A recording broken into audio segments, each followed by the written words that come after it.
Stefanie, welcome to the Hi. show. Oh, thank you. I'm so excited to be here. Me too. You guys, I don't think I ever get old of saying that. Like, it's so fun to me every single time. And I think people are probably like, is she really that excited? I really do love podcasting so much. And I know you have an amazing podcast too. Tell us, how did you get started in that? Oh, yeah. So podcasting was not something on my radar at all.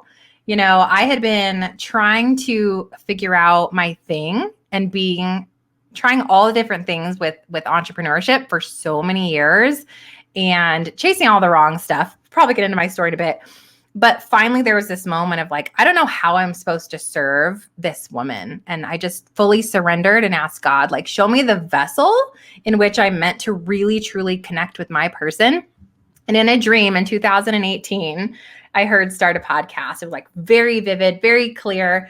And so I was like, okay. Went and got this staticky microphone out of a drawer, plugged it in, had no idea what I was going to talk about. And here we are 3 years later and, a top 25 entrepreneurship show. And it was all God. So good. Now, I haven't tuned into your podcast a ton. Do you talk a lot about God in that? I know kingdom business is like your realm, but I know sometimes people will keep them as separate entities. For me, like there is no success in business without God. And so what I actually teach and stand on is putting God as the CEO of your business and like literally having this vision of before you even make a decision, before you ever say yes, before you do anything, you're walking up to the office of the CEO and you're knocking on the door and you're setting up a meeting. You're like, excuse me, sir, I have a question. Like, should we do this? And you're strategizing with him as a CEO. And when you do that, every choice, course, customer, client, hire, dollar, everything's been from him the whole way. And so I couldn't imagine leading people in any other way.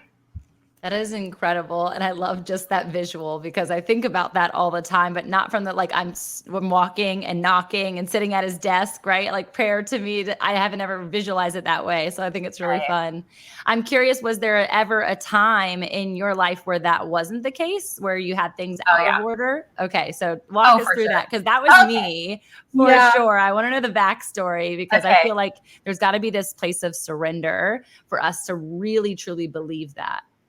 Yeah. So I, around 10 years ago, became a full-time entrepreneur, and I was really big in my corporate career. I've always been kind of an achiever, kind of a go-getter and a leader. And I think you have these beautiful skills and strengths that God creates you with. And then there's such a fine line of falling off and using those for your own benefit and for self. And of course, the enemy likes to play into your strengths and allow those to become idols in your life. So about when I started being a full-time entrepreneur, I joined a network marketing company.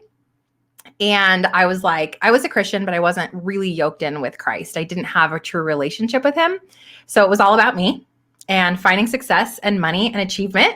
And so I climbed that ladder. I did it. In 4 years, I hit the top 1% of that company. I was walking across the stage and I had the big $60,000 bonus check and the trips and all the things. And it was a massive idol. It was my entire identity. I was ignoring my children to work, and I was married, but yet telling myself this lie of like, I'm doing it for them. I'm working all the time for them.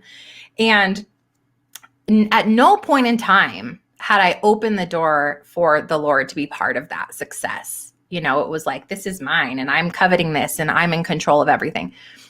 But there kept being like knocks, now I'm like, oh, those are just Holy Spirit knocking, anxiety attacks, like falling, like just emotional eating and like all these things I was doing to self-sabotage, but like if I would have just opened my eyes and said, why am I having these things? They would have been like alarms or sirens of Holy Spirit saying, check yourself, you're not on God's path. So long story short, the rug got pulled out from under me in 2016. All my eggs were in one basket. Bad idea.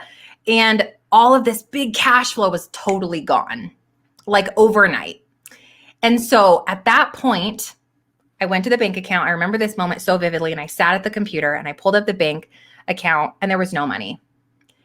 And tears started streaming down my face. And I remember going, what was this all for? You know, like I poured 4 years of my life and I worked and I worked and I worked and it can just be gone like this. I let everything go that God gave me for this thing that I thought would change my life or make me feel whole or make me feel worthy. And I'm here broken. And we had to sell my husband's Harley to pay the bills. We had to borrow money from my son's savings account. And it was the worst 6 months of my entire life because my identity was also totally shaken. Who am I?